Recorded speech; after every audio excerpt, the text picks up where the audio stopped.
something in the water, something in the water.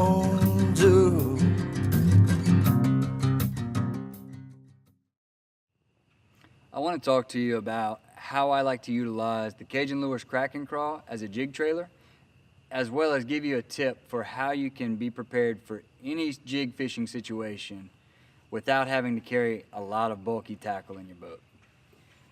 So the way I do that is I like to carry bare jig heads in a box like this. So I've got everything from 3/16 ounce all the way up to 1.25 ounce jig heads ready to go.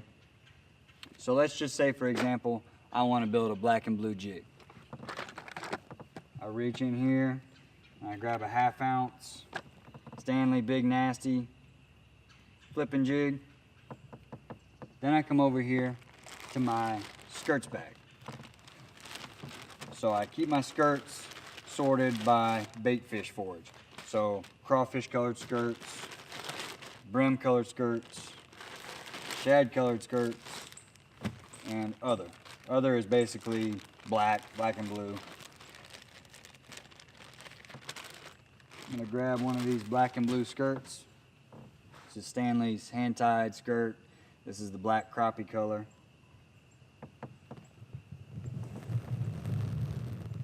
Slide that up onto my hook shank here. So now I've got my jig ready to go.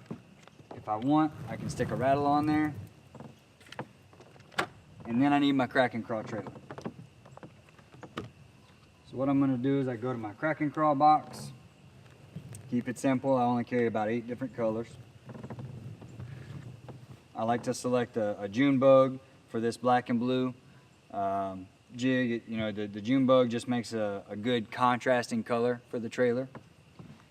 And the way I put the crack and crawl on the jig is I like to shorten it up just a little bit. So I'm going to come in here right behind this first appendage, or above this first appendage here, and I'm going to cut off just about a 1/2 inch or so of that bait. That just makes the jig and the jig trailer together a little more of a compact profile.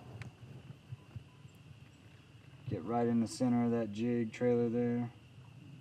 Go down the middle of that crack and crawl and come out right at the tip of the nose, right above the nose.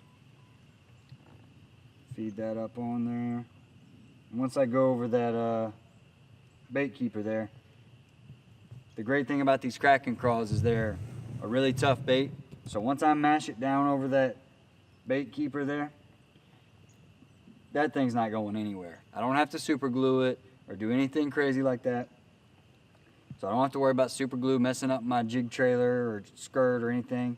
And that crack and crawl is just gonna stay right there. I mean, I can skip it, bang it into trees, docks, whatever, and it's gonna hold on. It's a really tough bait and it works really well. The other great thing about this crack and crawl is it's made from a very buoyant plastic, so it floats. And so what that's gonna do for you is when you're fishing that jig, it's gonna stand it up off the bottom like so. And so those claws, if you separate them, are gonna stand up like a crawfish in the defensive position as you're fishing this jig. And it really helps to trigger those aggressive strikes.